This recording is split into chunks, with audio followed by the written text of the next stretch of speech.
Hello, everybody, and I hope you're having a good Sunday. I hope everybody's having a good Sunday. And today we'll go, this is not really fallish, but we're going to use more fallish colors. And I decided to get a little bit off the holidays pattern. Hi, Deborah. Hi, Tina. Just to bring a little bit of variety, because we just got off the Halloween, we get into fall, then we'll get into Christmas.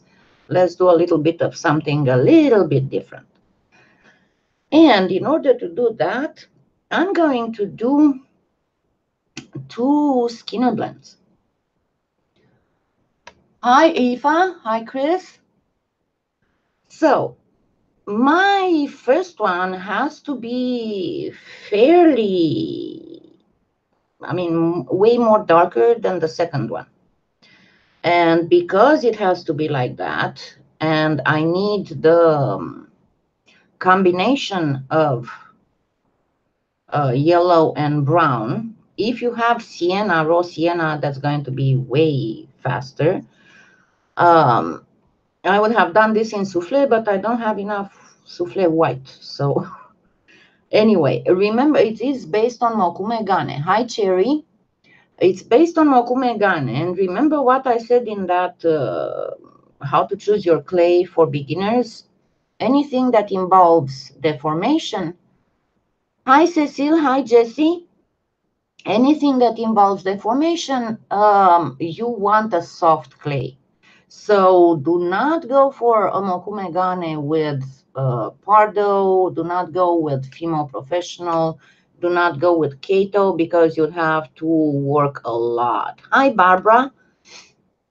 So if you have souffle, that's fine. The idea is that I want to get something that looks a little bit more terracotta-ish, if you want, for the underlying layer, and something way lighter for the top layer. So what I'm going to do, number one, I am going to get half of this, a diagonal of this, and I'm going to place it directly here. Okay. And because I want to make sure that I do get a little bit more brownish here, I'm going to add all the way at the end this. And then I'm going to place all this one, and I'll show you how I do the... Hi, second Deborah. Hi, Victoria. Hi, Dawn. I'm going to move the camera to the pasta machine to show you my V. And yes, I'm getting ready to come out with the new Skinner blend, in which I'll show you the regular Skinner blend, the teardrop of Cindy Leeds, the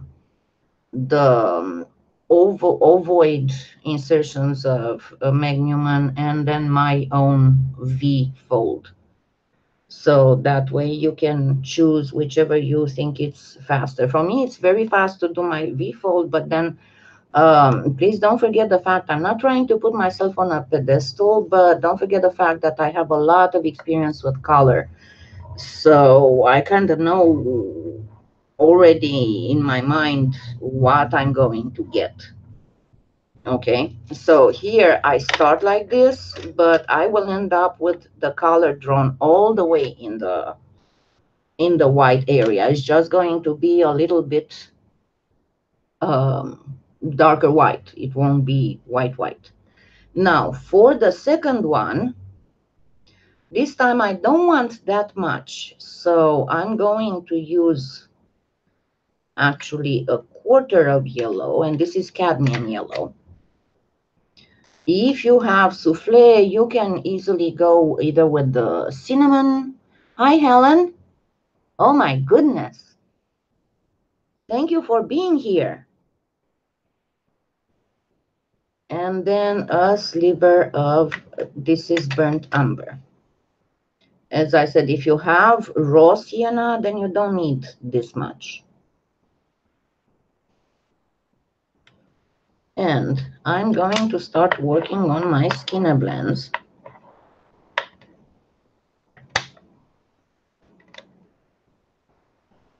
So this one obviously will go in like this. Let me move the camera and make sure that I have all my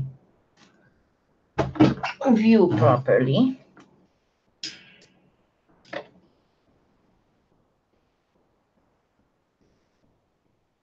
Okay. Now, we'll be able to see the chat as well. Hi, Carol. So I'm going as usual like this, right? And I'm going to go on the thickest setting first.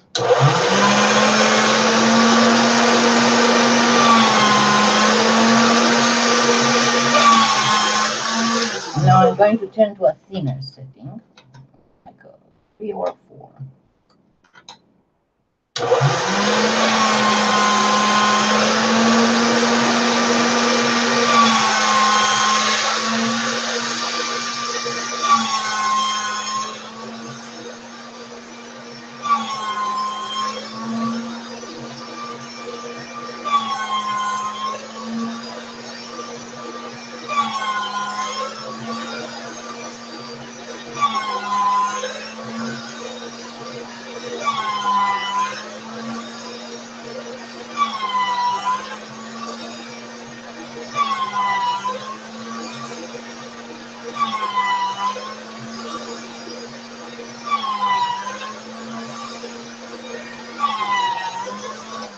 And here I start my V-fold.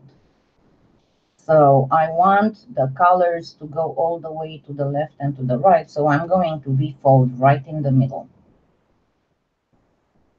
Then I will place with the fold down, and then the next fold will be normal.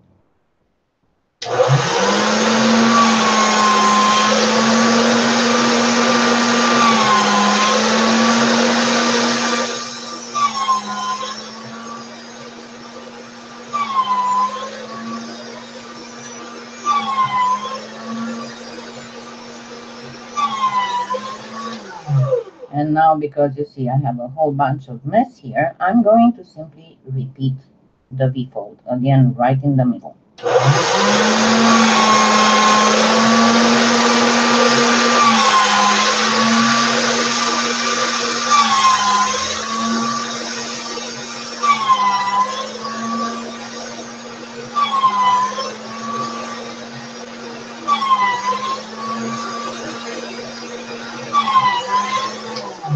And again, now the where you put the V-fold is very important, because that shows you put it wherever you want to extend the gradient.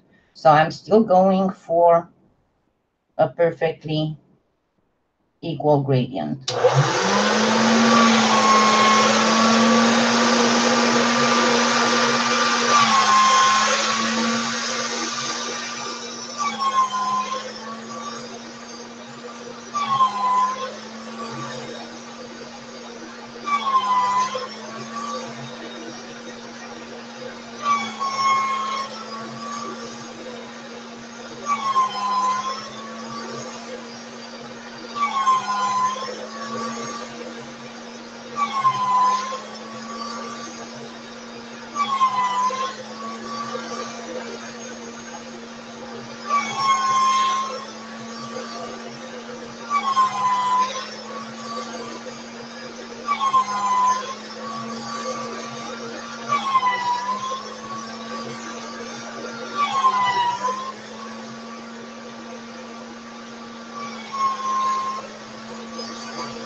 I got, excuse me, I got my colors exactly where I want them. So I need to narrow it. So I'm going to pan fold first.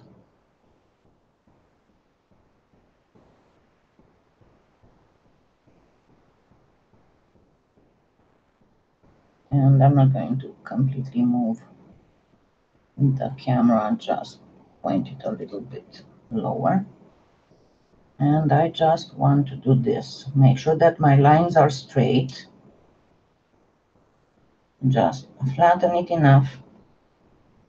And then going back on the thicker setting.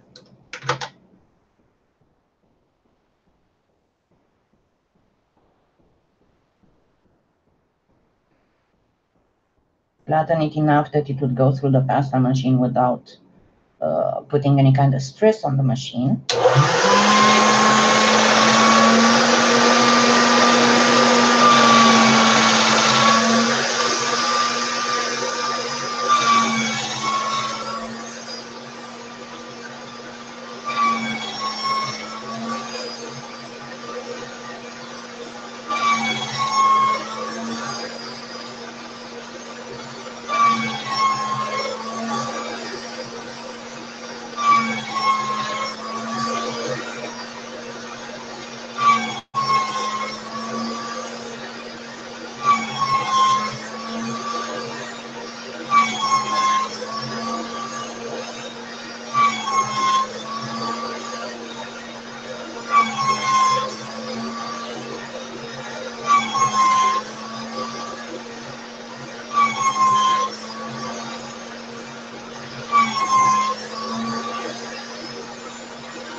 Now let's go for the second one.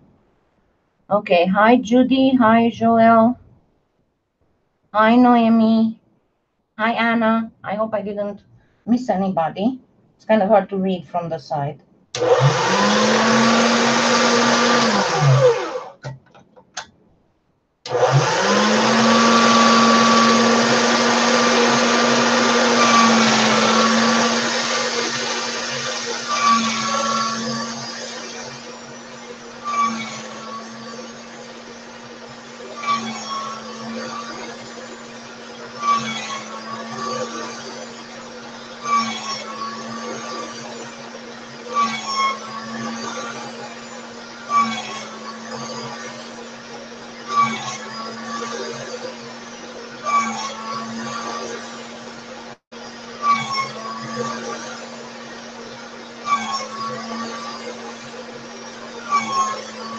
And again, I need to narrow this.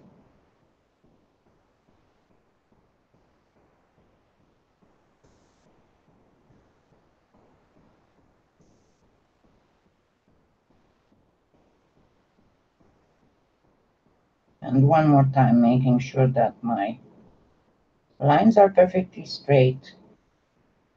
I flatten it enough to go in on the thicker setting.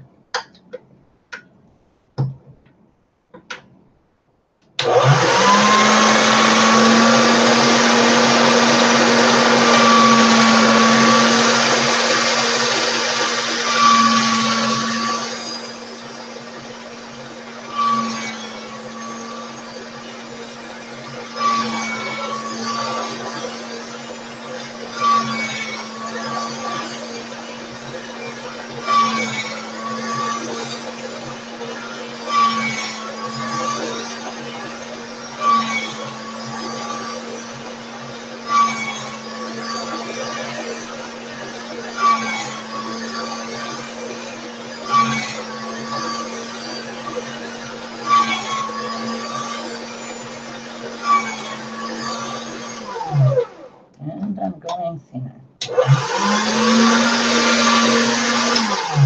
Even thinner than this.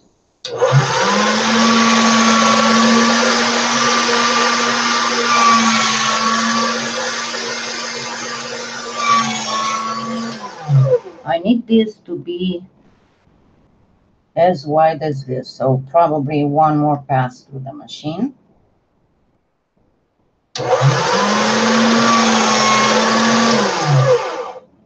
Now one more.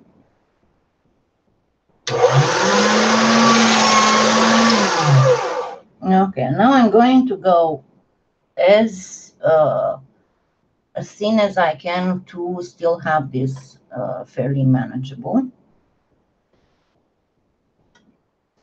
And because I don't want to get any kind of ripples, I think I've shown you this before. You get this from the dollar store. These are pain relieving patches. And you're gonna say, what the heck is this woman crazy? She's going to put pain relieving patches in the polymer clay. Unheard of. Well, see, the thing is that they are stuck on these very, very, very thin sheets. And that is what I'm going to use to make sure that I obtain a very thin sheet without getting any kind of ripples. So I'm going to place this on one side. And the trick here is not to already compress this between, because that's when you get all kinds of bulging. So I'm going to place this like this and this like this and let them get in by themselves. I want the clay to be very little stuck to these sheets.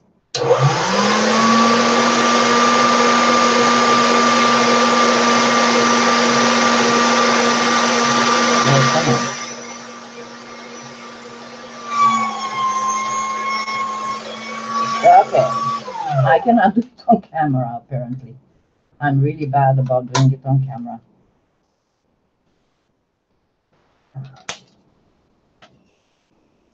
I bulged it. Oh, this should be good.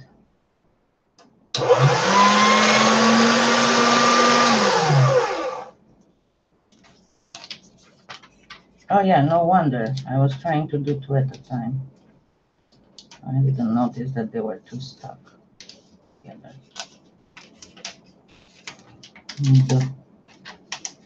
That's what happens when your fingers are numb. Okay, let's do that again. Don't worry, I still have plenty of clay.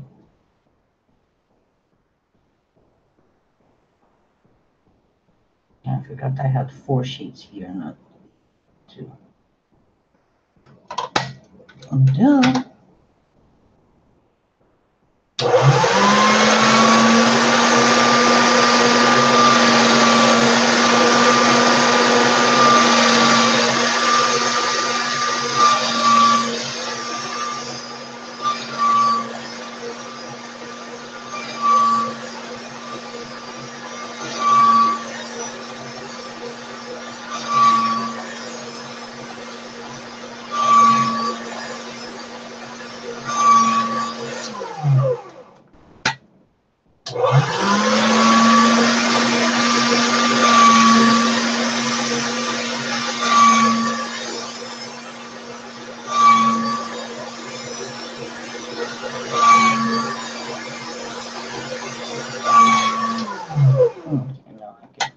Let's do this one more time and hopefully I won't blunder.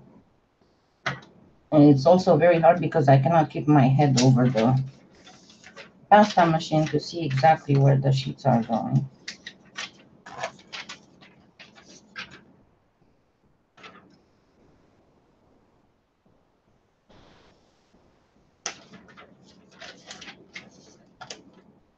Because generally when you have the very, very thin setting, it has the tendency to ruffle your clay.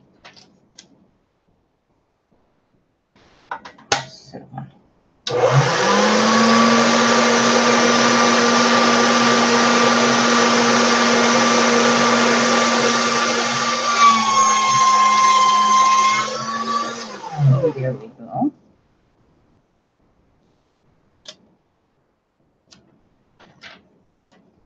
And then the other thing that I need a super thin black, sheet of black.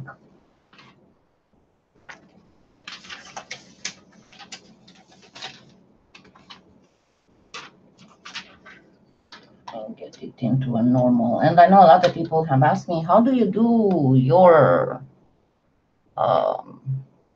sheets always look so perfectly rectangular? And I'll show you how I do it, because this thing has to be very, very well conditioned. Okay. So I just keep folding and turning 90 degrees.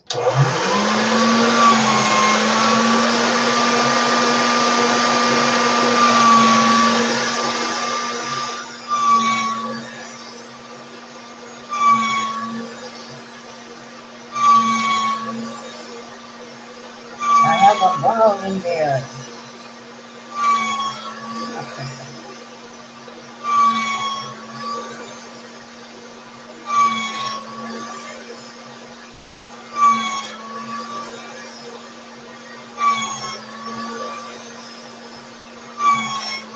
And this one I want it also as wide as possible as the other one, and as thin as possible. No, seven here. So let's do that again.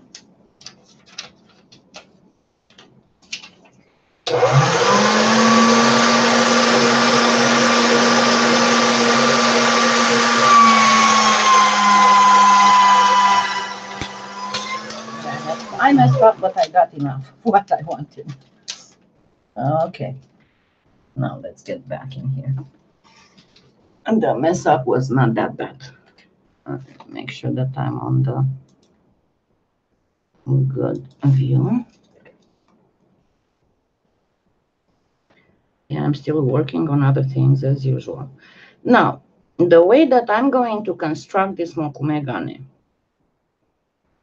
I have this, right?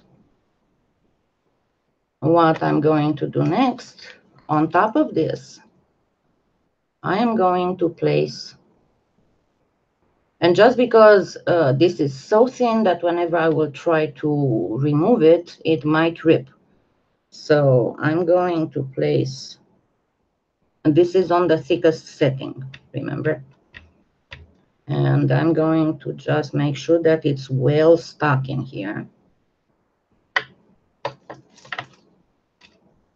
Because this is a Mokume Gane that I'm not going to cut and stack and cut and stack.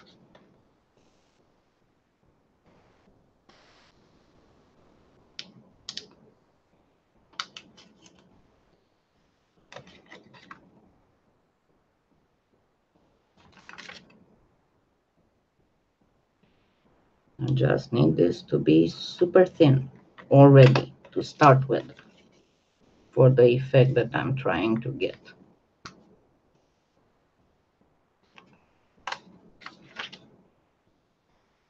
And make sure there's no air pocket. Let's remove whatever might be there.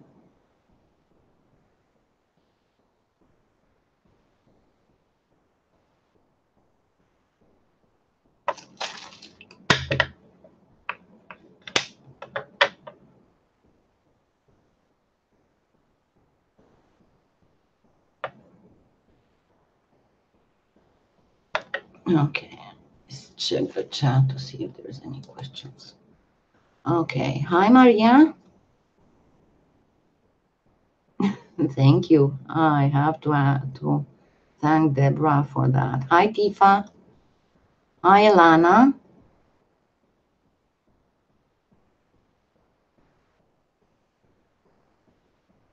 Okay, I hope I didn't not notice anyone.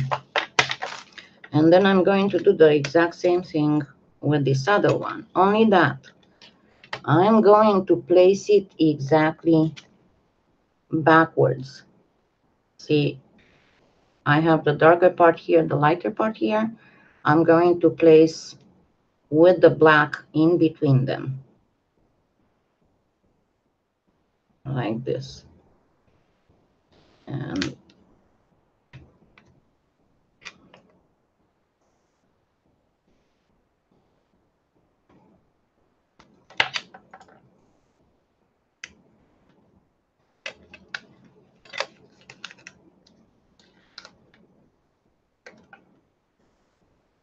as I said, this is as super thin as possible, so I don't have to thin out and stack and thin out and stack and so on. Okay, now let's get this one and get whatever air pockets might be in there.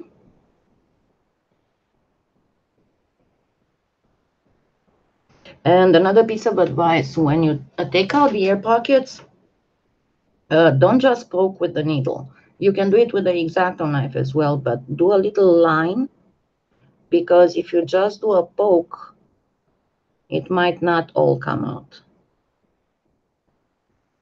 And you know that air pockets are a disaster if you still get them. Now, excuse me.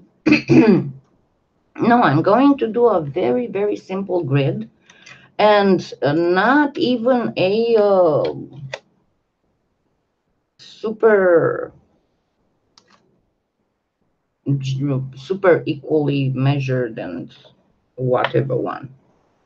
And in order to do it properly, you can use a credit card, for example.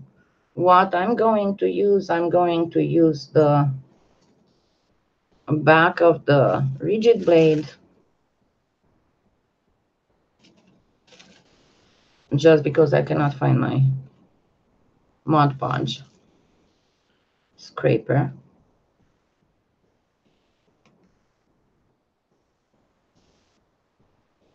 Because I want it to be a little bit thicker than the back of my rigid blade. So, and I don't want to have super perfect lines. Yeah, it is geometrical bits, but it's a little bit wonky geometrical if you want.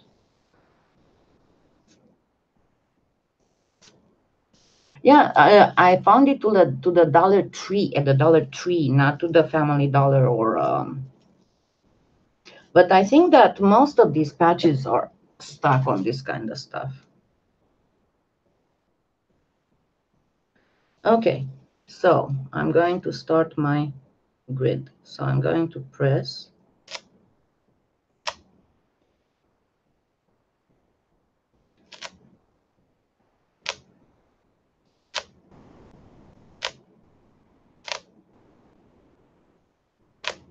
You see, they are not even perfectly parallel.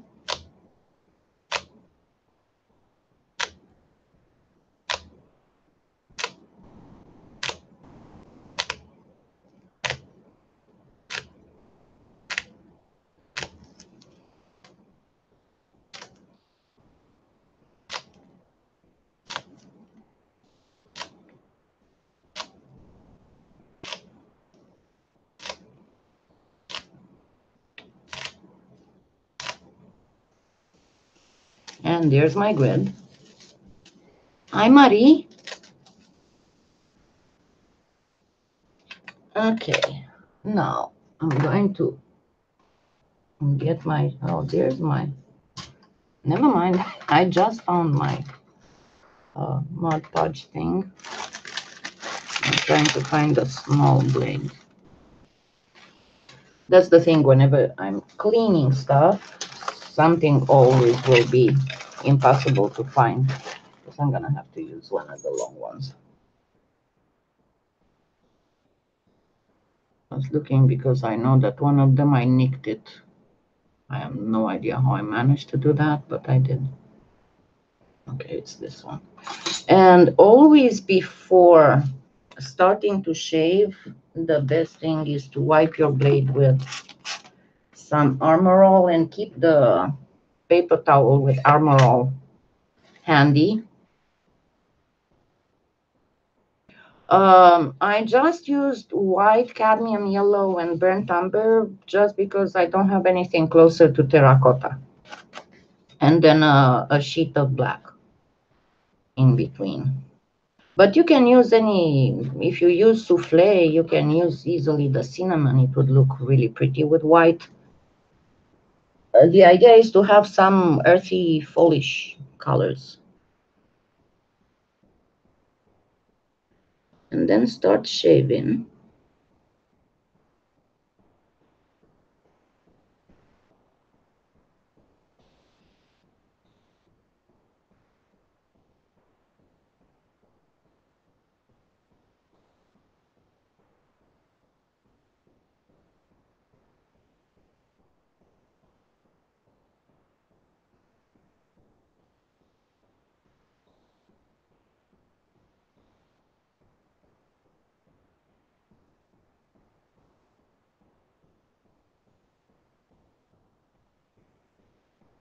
First, I'm going to reach the black, but then I'm going to reach what's underneath as well.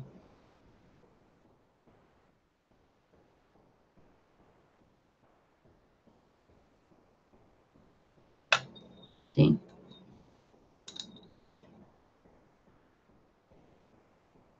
But you don't want to shave off the lines.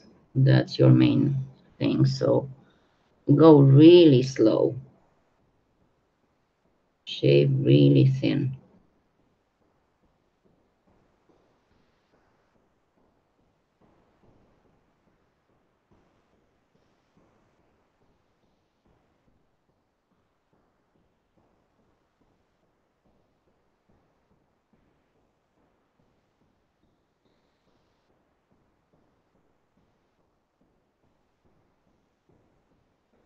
Okay, I shaved some lines there. Darn it.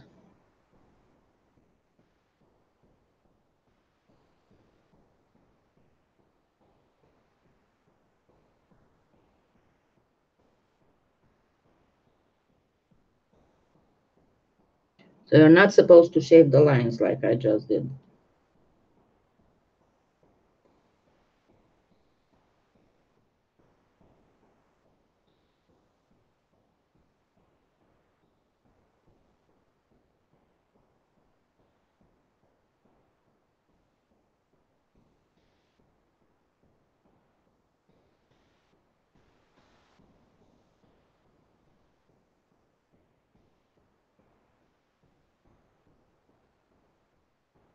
I don't have that much control on the long blade, and I think my short blade is somewhere under that pile of clay.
Okay, let's call it good.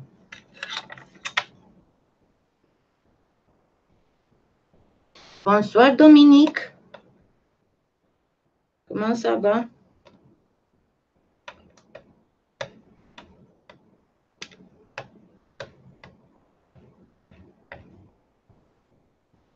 Okay, and now we can start.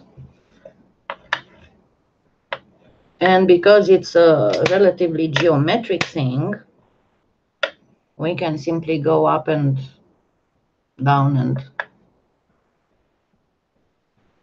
Nah, not really. I mean, you can use them, but because they are so thin, you don't get a lot of effect.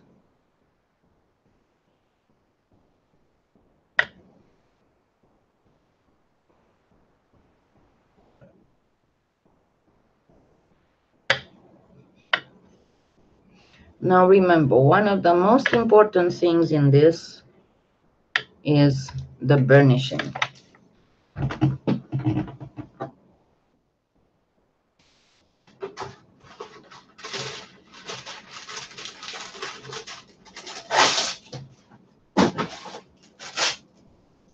So I'm taking a piece of wax paper, make sure I have no crease in it, because the wax paper will always show you where there's a...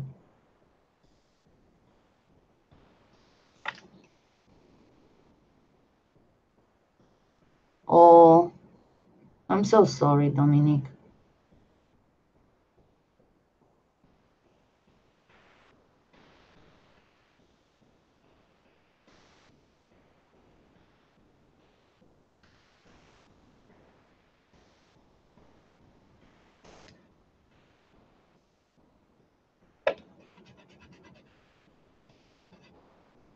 And of course, you can use your acrylic block to burnish as well.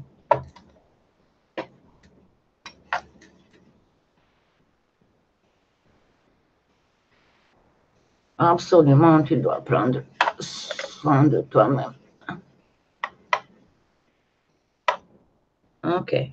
Now remember, if you look, you will see the wax paper not sticking to the clay in the areas where you still have some dips. If it looks like it's all stuck to the clay, then you're good. Now we can go ahead and shape our cabochon.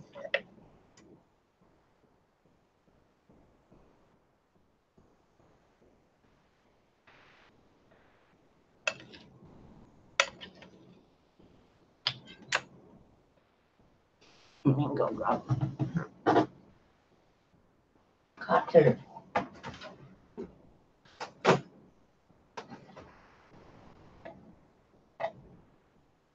Now these cutters, you can find them at PolyClay Play.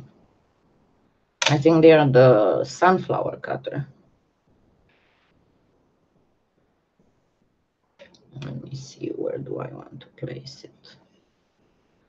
Do I want to place it perfectly like this? Do I want to place it like this? Try and find whichever piece of interest you have here. I think I'm going to do it here, and then I'm going to try and see if I have enough for earrings as well.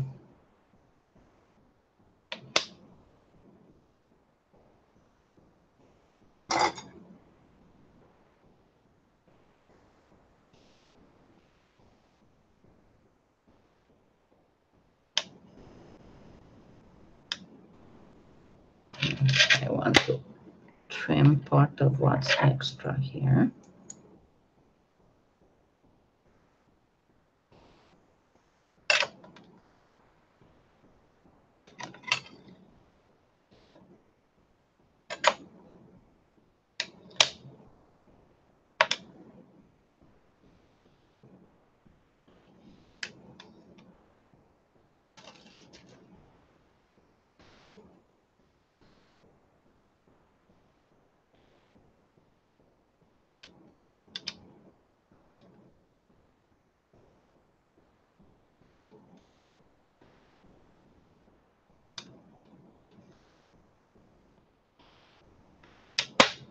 And let me grab my leftovers.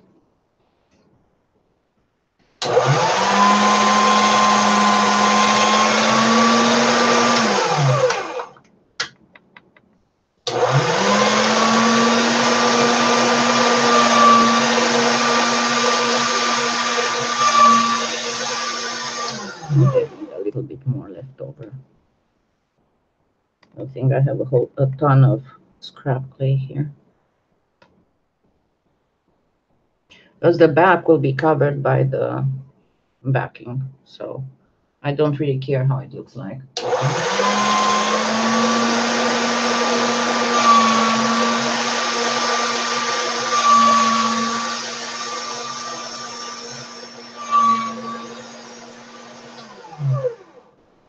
Okay. Good. Good.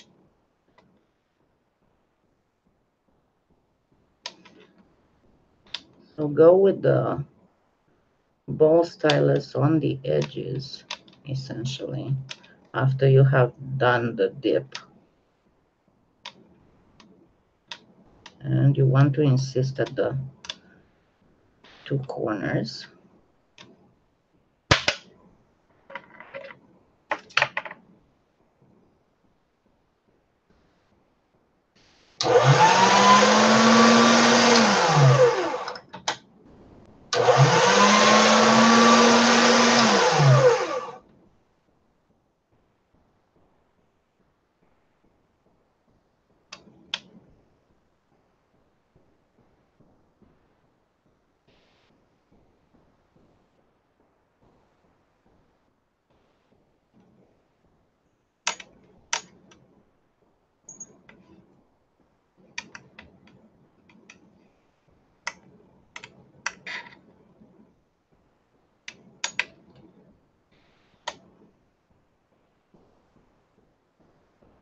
And I'm going to not remove this from the cutter. Ah, c'est bon.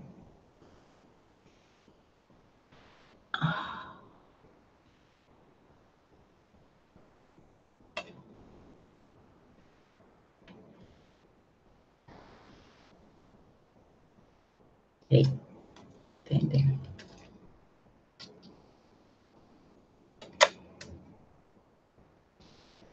So I'm going to put it in the oven exactly as it is, like this. Now let me see if I have enough of that to do earrings.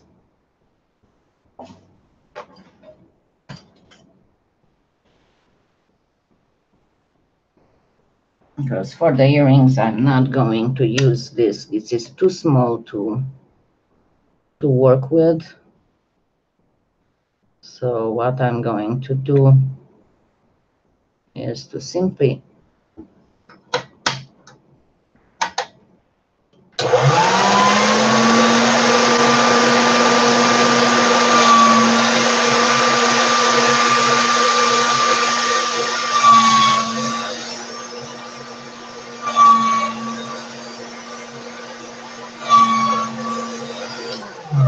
get this on the thickest setting. So one here should be good.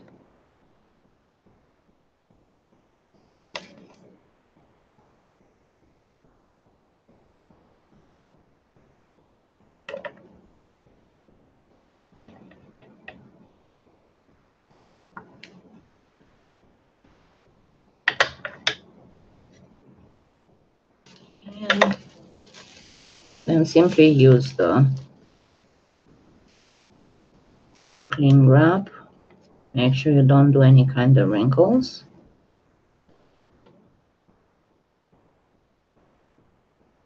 And cut your, oops.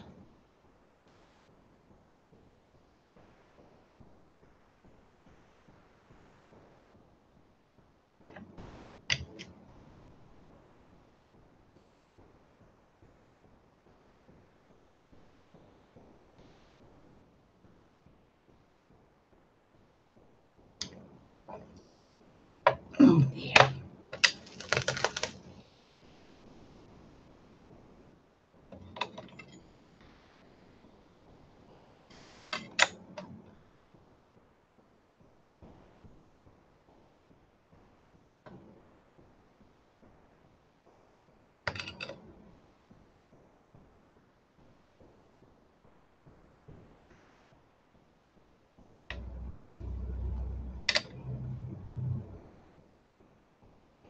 Now remember, there's no need to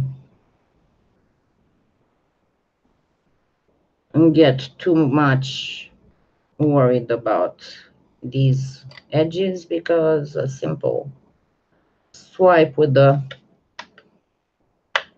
sandpaper will make these edges perfectly smooth and nice. So this goes in the oven.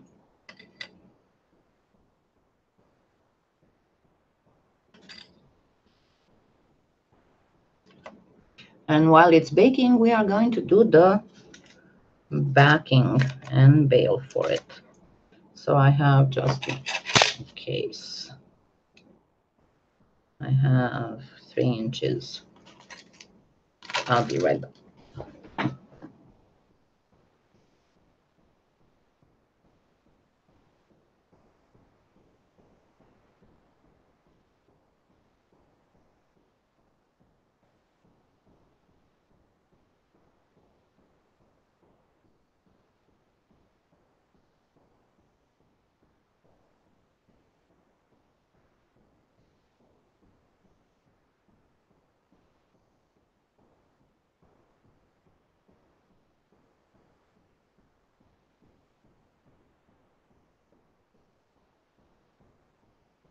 Now, of course, you can do these thinner blends with a lot of other color combinations, you know.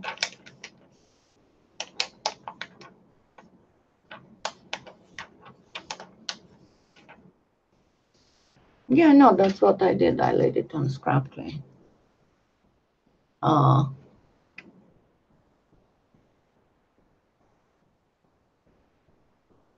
Hi, Joe. But this type of grid you can use even with when you have stuff like this. You can just get pieces of like old canes and just create some kind of linear gradient and then do a gradient to put on top. Now I have added the black because the two gradients were very similar in color. If you make the two gradients of different hues, then you don't have really to add anything. It would look also gorgeous if you use yellow and the alizarin crimson. It would also look beautiful if you use white, then something like a sea glass or a turquoise combined with the same kind of yellow, the same as I used with the burnt umber and yellow. Even, excuse me, white with turquoise and with ultramarine or cobalt. And it also looks very nice with pearlescence, of course. But I said that lately I've been showing mostly pearlescence and stuff. So maybe let me get away from that a little bit. But anyway, while those are baking, what do you want me to show you? Because it's going to take about 20 minutes for them to get baked. And what we are going to use for the backing is just some grayish, this one is too brownish, some grayish mud clay, scrap clay.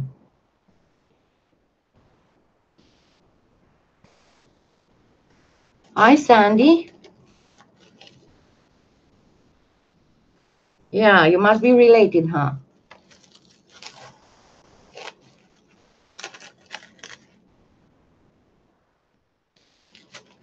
I'm going to just pass it through the pasta machine on the pretty much the thickest setting.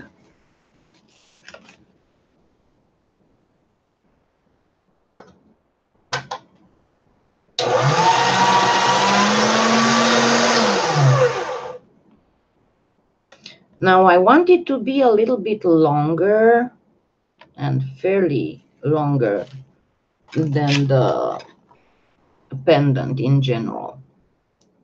So I know that the pendant is like 3 inches. I want to add at least 1 more inch. So I'm going to just pass it through the pasta machine again.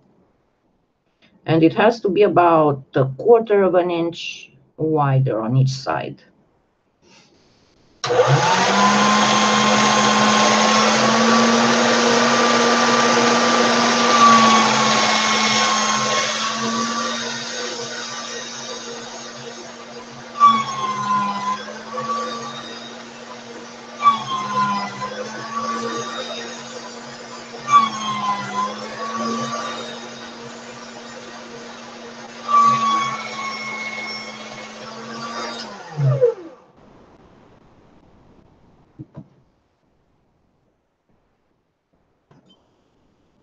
And I'm going to get the next in size just to get an idea of the shape.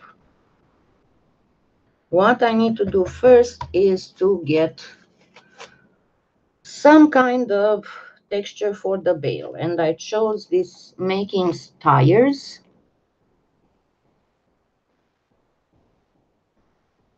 What happens at the surface?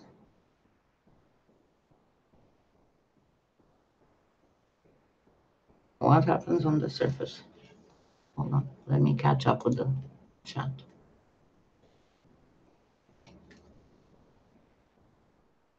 Yeah, you need to make sure that it's well connected to the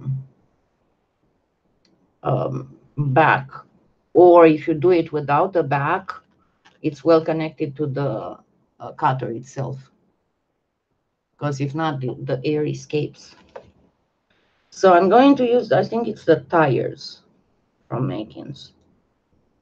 But that's what I'm going to use, and I'm going to try and see how I have these little tire-like thingies. I'm going to make it in such a way that I have one on one side and one on one side, and my bail will be like this. So I'm going to try and position it pretty much.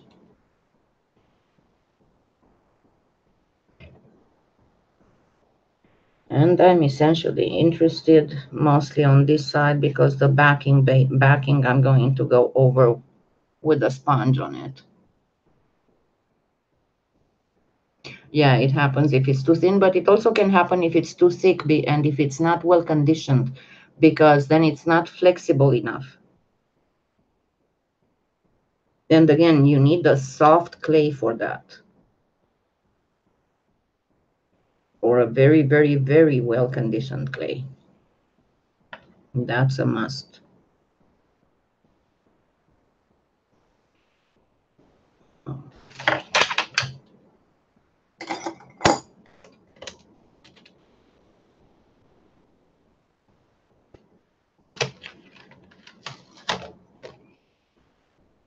Okay, as I said, I'm not really worried about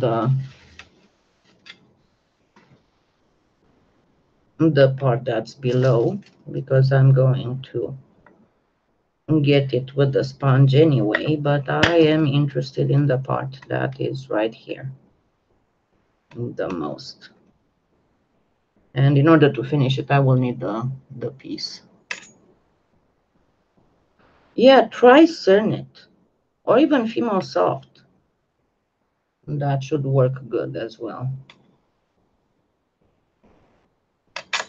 Theoretically, I should be able to do the bail with these going on.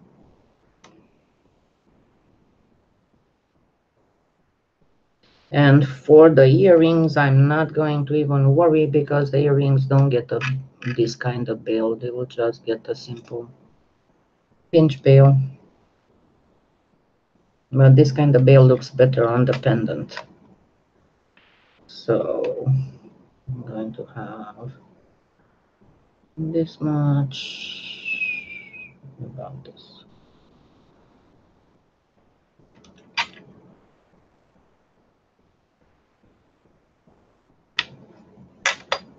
So this is prepared for the backing of the pendant.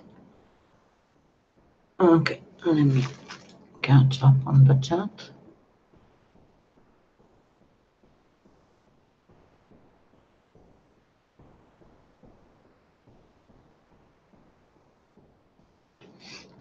Okay, would you like to do because I know I did the pumpkin. Should we do,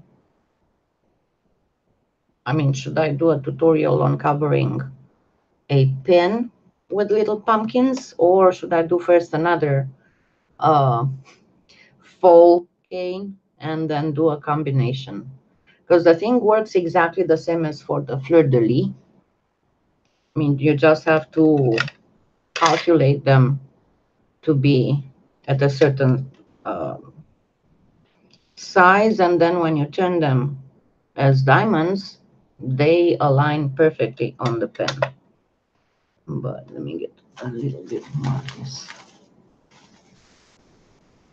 Now for the earrings, you don't want the earrings to be on the thickest setting, the way that the pendant is. You want them a little bit thinner. Not by much, like a medium thick if you want. And I would go with like a 2 on my pasta machine, and 2 is the third thickest setting.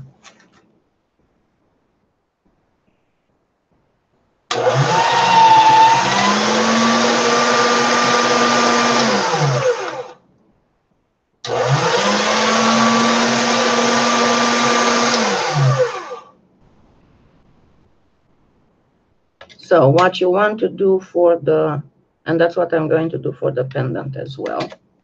One of the best things to do, and I kind of have an idea of the size. So my center will be somewhere here, right?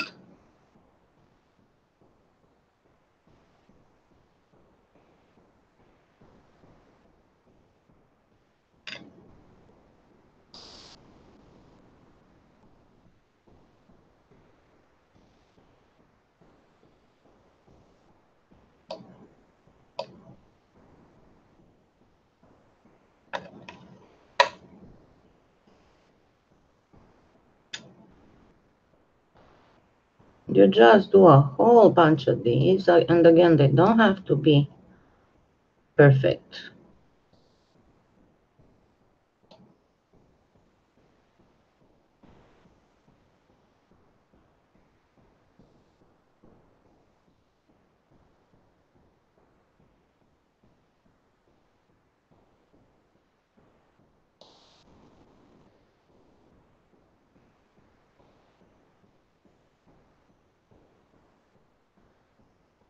And once you got your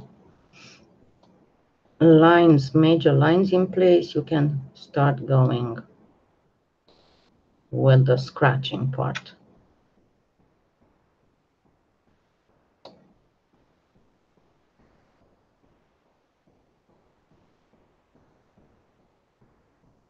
Oh, goodness. That's horrible. Hi, Natalia.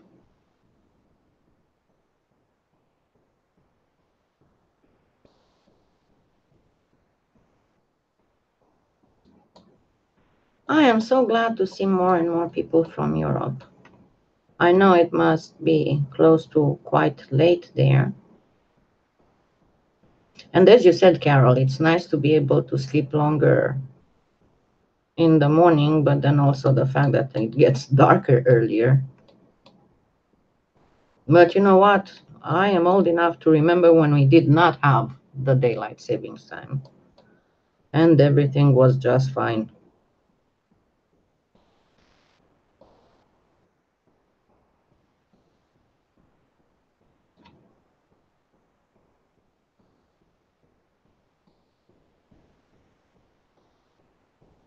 Okay, so this will be one backing. And as I said, that's what I'm going to do on the other one, only that I need the pendant bead to know exactly where to start for the bail. Oops, not you. Sorry, you.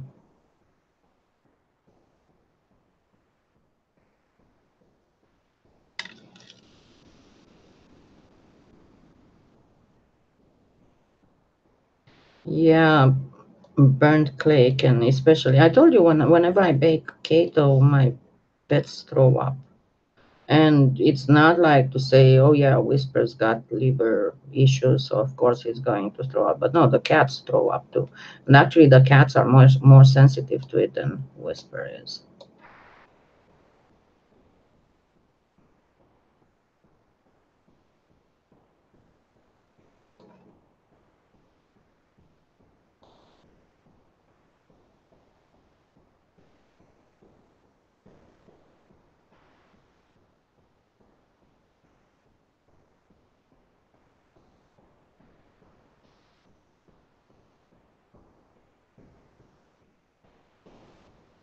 Yes, it must be like 9:30 or 10:30 in Russia. Yeah, me too. I was never able to understand the reason behind keeping the daylight saving time when we are not anymore an agricultural society. We are a technologically advanced society. So when people have to wake up when it's still dark, instead of 100 people using 20 light bulbs at work, you have 100 people using 2,000 light bulbs at home. So that's no real economy of anything. I think it still pertains to the control of population. One of the things, let's see how long they are going to endure it before saying anything about it.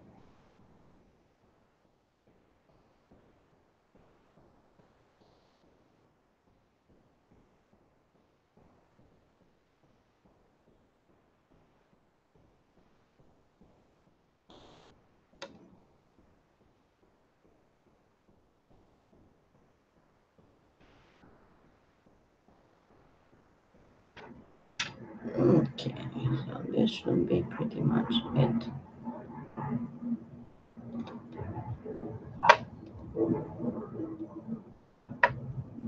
Let me actually start working on this one a little bit. So considering this should be about here.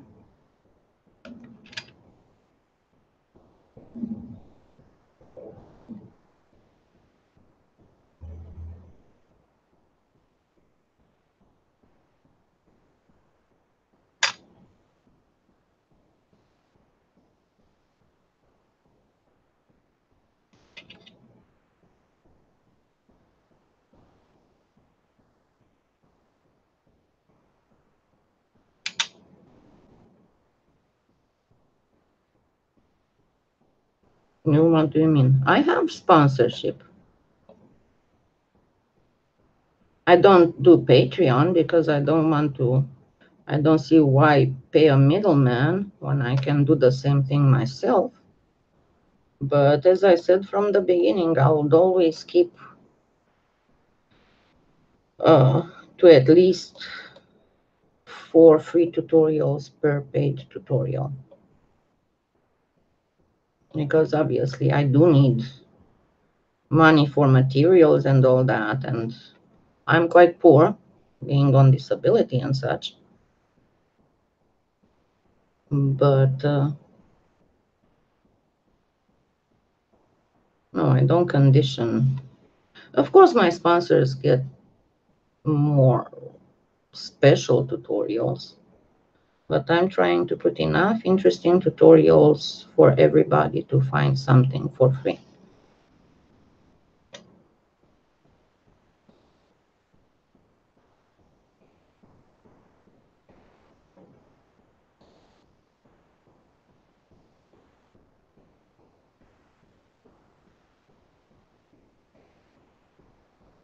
Hi, Lilou.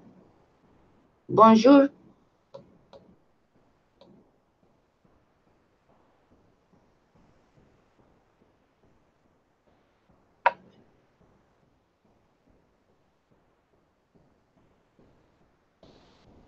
And I know it doesn't look like much doing this, but you'll see once I apply the wax on it, it will look beautimous.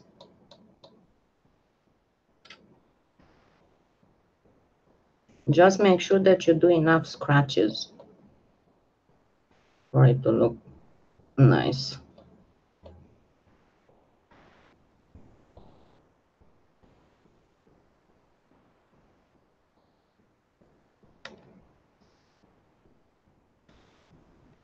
Oh, merci, Dominique.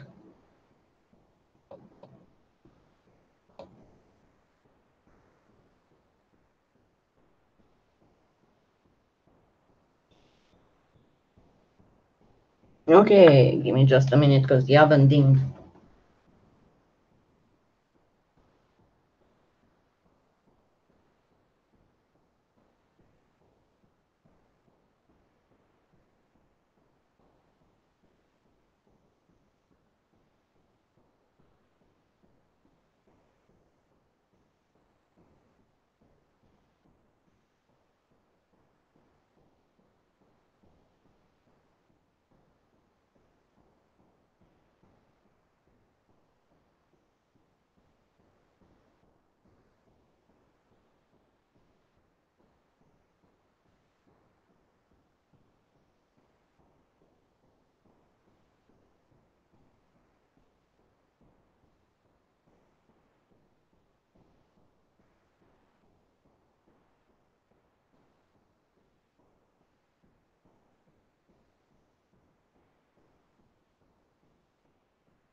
Okay, I'm gonna put them here to cool off while I'm finishing my clay scratching.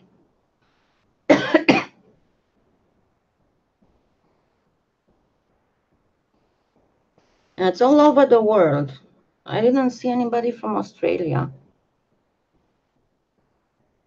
Hi, Nova. But yeah, one of the best clays to do Mokume Gane with is Cernit, and I fully intend to try the new Cernit metallics, because I don't know if you remember last year I did a comparison on the pearlescence and metallics on Premo, Pardo, and Cernit, and Cernit was really pitiful compared to Premo and Pardo. And I am super curious. I heard only and what I saw, it looks beautiful. So I fully intend to get some Cernit too, to see how it works. Where did I get this white?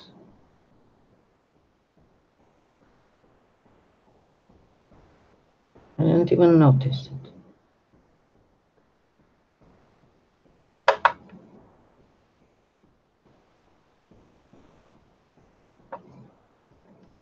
Okay, now let me get the larger one.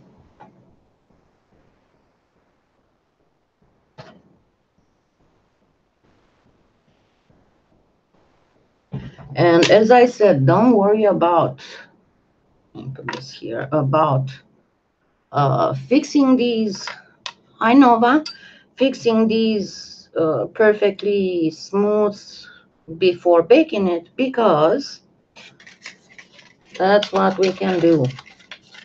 We can just get a little bit of sandpaper. And I just brought the 400. I didn't want to bring the whole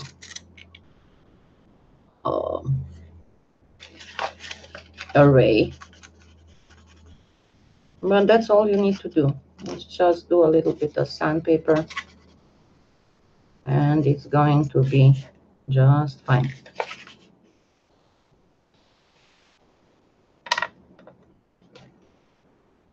You don't have to futz around with it for hours.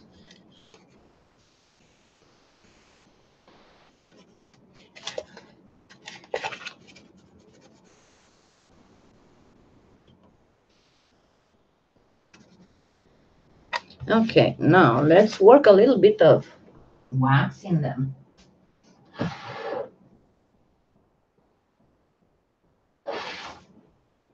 Now remember, if you use acrylic paint or Inca Gold, you absolutely must to apply it before baking. Or if you apply it after baking, you will still have to put your piece back in the oven for 10 minutes, because that's when it doesn't come off and it won't need much in terms of sealant. But let's go ahead, and I'm going to first go with the, let me get the approximate. I don't need to waste all the wax. I'm just going to get an approximate shape. Same for this one.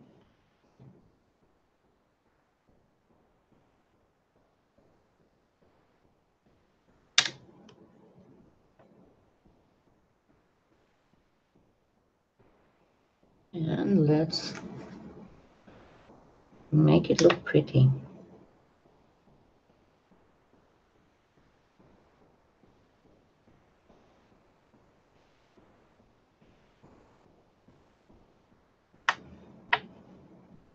With and this is the Art Alchemy metallic old silver.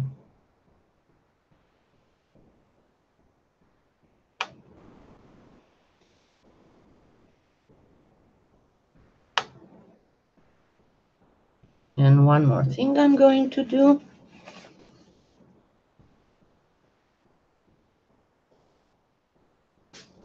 I'm going to use a sponge. So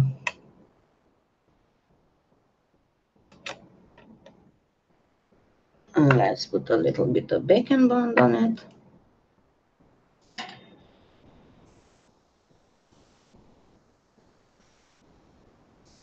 Sorry, I'm towards the end of the bottle.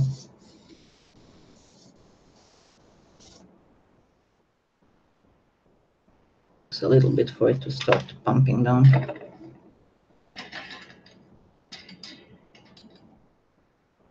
Just a minute.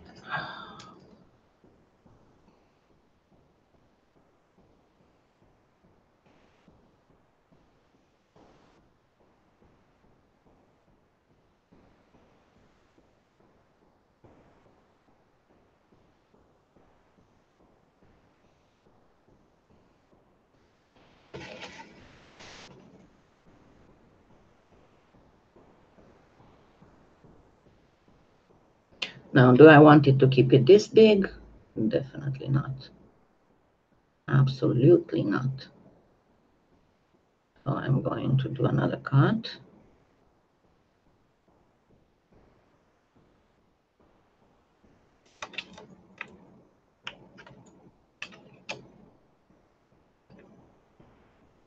And when I'm going to fix it perfectly on,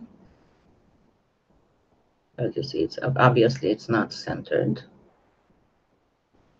I'm going to center it and press it on the sponge. Of course, be very careful because the edges will turn up a little bit, so you'll have to rearrange them once you're done. Where's my justice? Bye.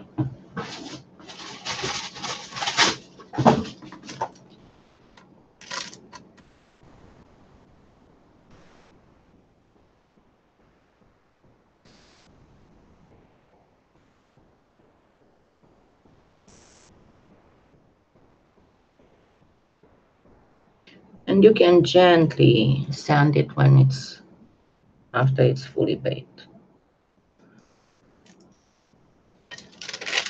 And you see how the back is all textured already. Let's do this one too.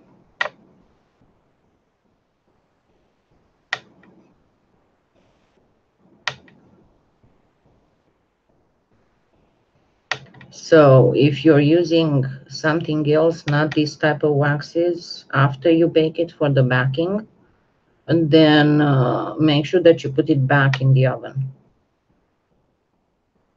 And why I'm putting it ahead of time, because you saw I'm leaving only a very narrow strip around it, so it would be very hard to put the wax on without putting some on that little cabochon too, you know.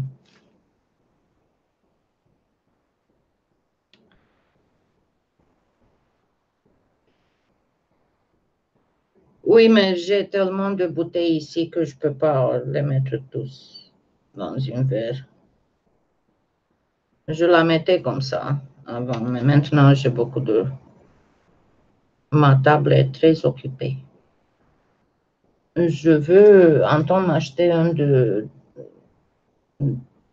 ces choses pour les cosmétiques, pour les vernis à ongles. Dominique said that she usually puts her bottle upside down in a glass. And I said that that's what I was using to do, but now I have too much stuff and I cannot really put everything in a glass because there's no room.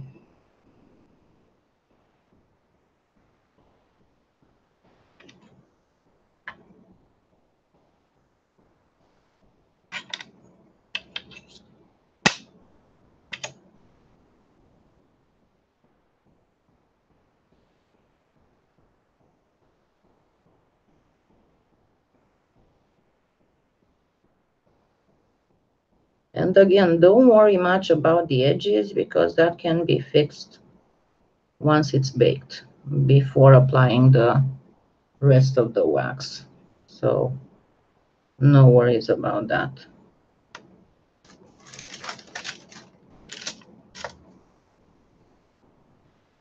And I suggest you bake it on a tile.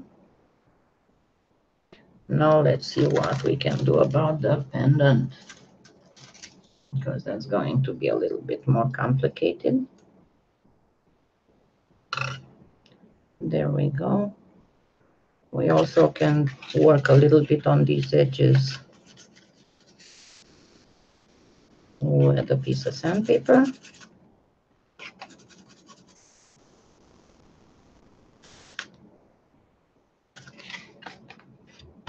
Only that I don't have a cutter for this, obviously, because I made it with the largest cutter, right?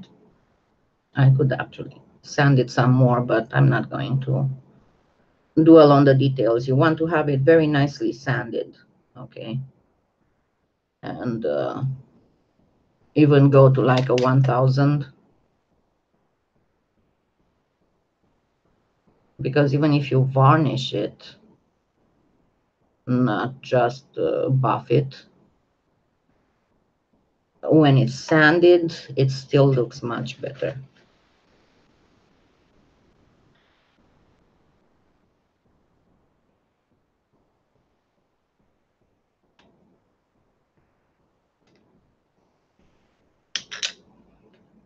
So I'm going to do the exact same thing here.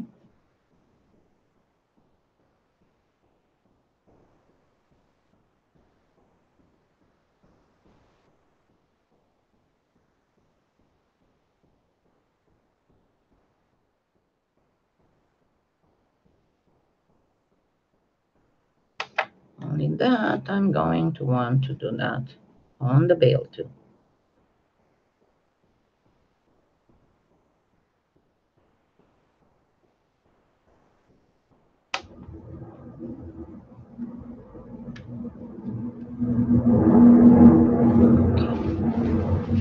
No. First of all, I want to cut the bail.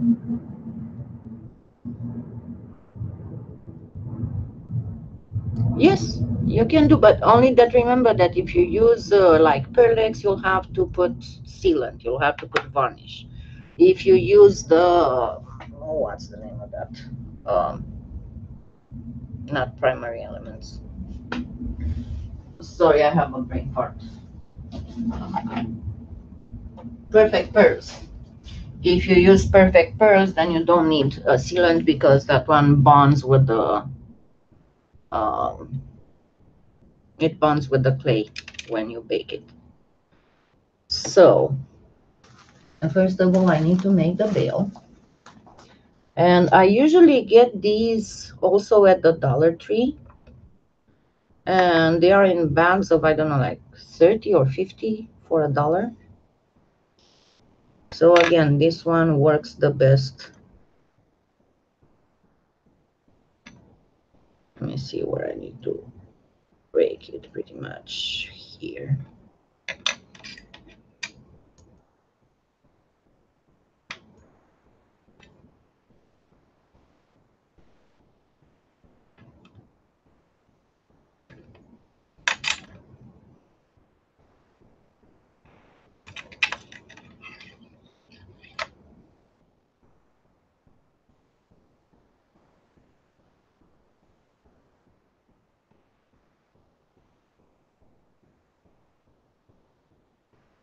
So it works good. No.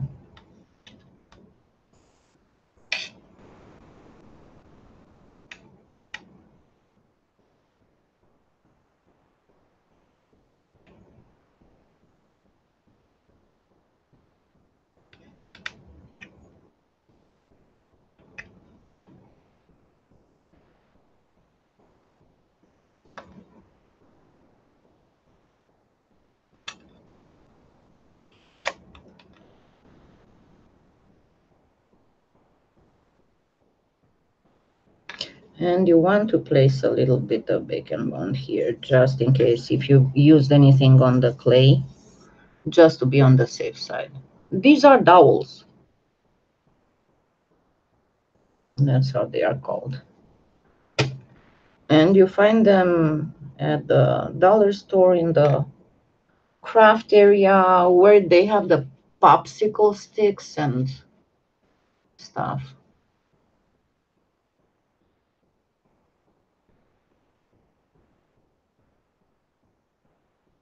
And a very important thing, after you create the bail, you kind of want to get this out because otherwise it's going to be fairly hard to take it out. So even if you don't take it out completely, make sure that it moves freely. If you have problems taking it out after it's baked, just heat it up a little bit and it will release.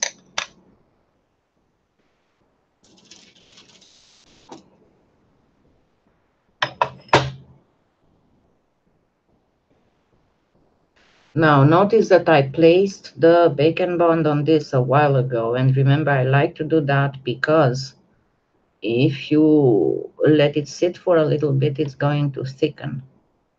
So it will not slide around. Hi, Tammy. So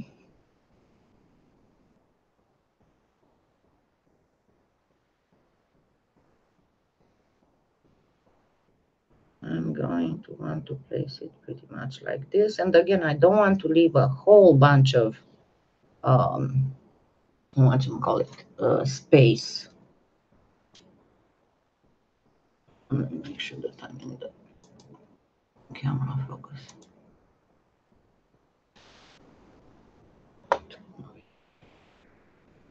There you go. Now it should be good. Okay. So I'm going to very gently, going to leave about this much. So I'm going to very gently and see how the clay moves a little bit. So you want to start at the middle on each side and go towards the end.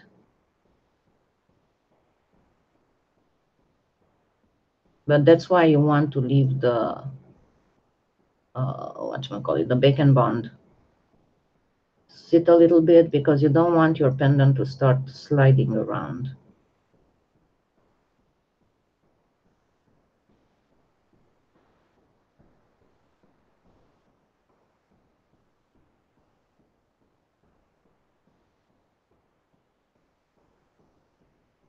Okay, this should have been on the other end, but oh well.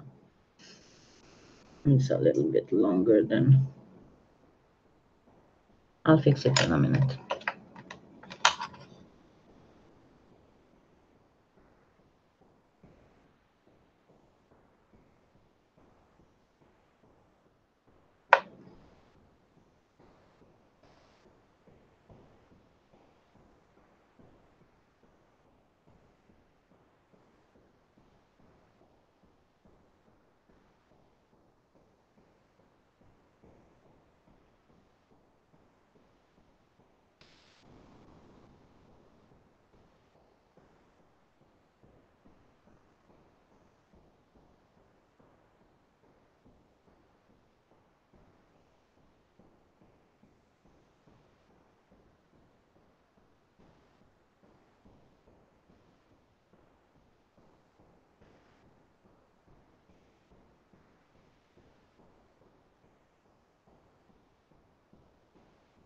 And again, don't dwell too much on this because you can fix it with, let me just turn it on the other end of the tile. I mean, I need to lift it anyway to do the sponge thing.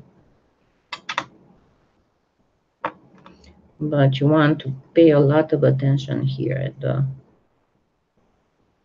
bail end to make it look pretty.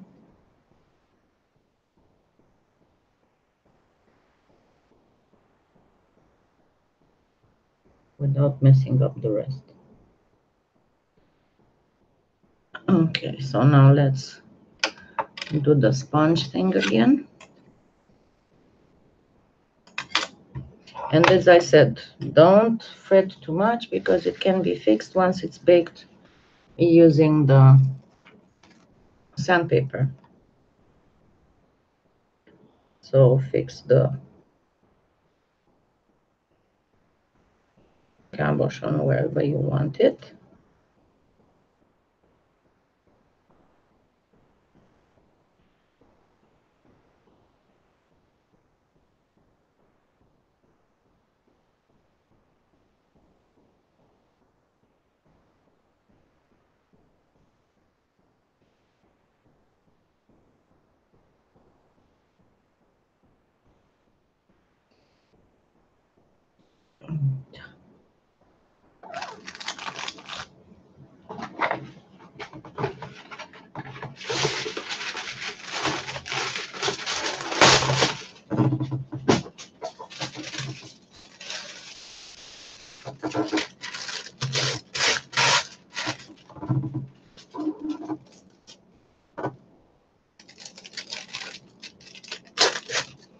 Okay, now the way that you want to bake it, this is where you have to pay a lot of attention. You want to bake it with the ends, with the bail, a little bit hanging out. You want to bring the bail very far in And then when you place it to bake it,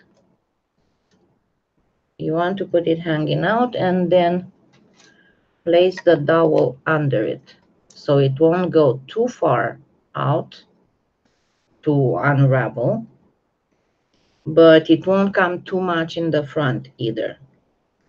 And at this point, you can fix whatever other issues you have with the edges to make perfect edges, or I told you, you can just fix the whole thing using the sandpaper, and then you'll have to sandpaper this area as well. But yeah, this is pretty much it. And once it's done, you then just put the ear wires and do on the backing too.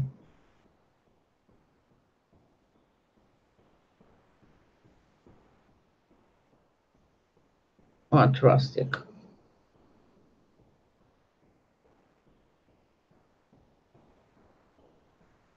Yeah, I told you that's why you use the sandpaper, Carol.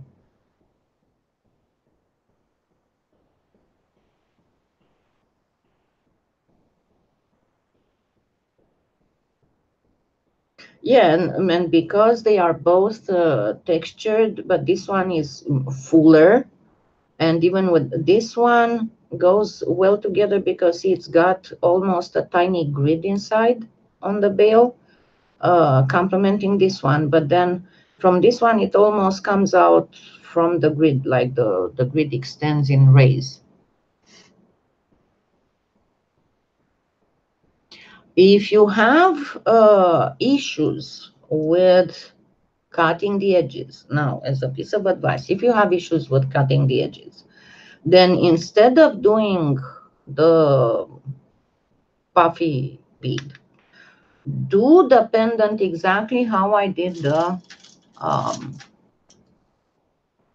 the earrings, with putting it on top of scrap clay, and using the cling wrap, and then use the larger pendant to cut the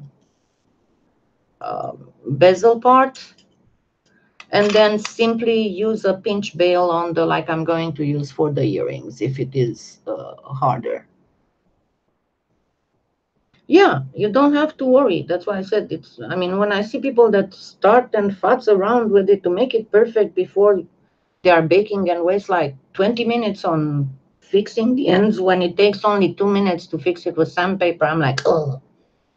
But oh well. So this is yeah, this is pretty much it. As I said, for the earrings, after they are baked, you do a little bit of sanding, apply the rest of the wax, and then put a pinch bail that you connect with the ear wires. And it's nice, honestly, I wouldn't even bother with sanding enough and buffing and stuff. I would just simply go ahead and burnish it. It's much easier to do it that way. But as I said, try it with pearlescents or metallics. You will absolutely love it. Do not replace the white and the black with pearlescent or metallic. At least not the one for the top layer. Leave the grid. The grid itself, I suggest that you use the regular colors. But for the background and the, if you place a contrast color like the black, for the background, use pearlescents. You will absolutely love it. Yep, yeah, that you can do that too. So I think that I did good. I was up for an hour and a half, and I hope you like this. And as usual, I'm going to post either photos or a short video on the Facebook page with the finished results, because this is going to be a very pretty piece. But I just wanted to show you. It's one of the quite common, very liked motifs in polymer clay jewelry. And another thing, you can actually do it just without bezel, just like this. You just do the puffy thing, And then on the backing, use another sheet of the Mokume Gane and simply just do holes like this and hang it on a string, and it's gorgeous. Yeah. Yeah. So you saw it's not a big deal. This goes much far faster when you don't have to explain each. I mean, something like this usually takes maybe a total of at most 15 minutes of work. And you can do it in a series, you know. If you have, and another piece of advice, if you're a venue vendor, I suggest that you get several sets of cutters, because that way you can make several pieces at the same time and it will look just fine. So I shall see you next Sunday, and I'll see what we're gonna do next Sunday. Probably something pretty. I didn't have everything ready. I was planning on doing some, but I couldn't do it today. So probably next Sunday we'll do some covering silverware handles for Thanksgiving. And I hope you'll enjoy that. So thank you, everybody. Have a wonderful rest of the Sunday and a wonderful week ahead. And thank you for being here. Happy claying. See you next time.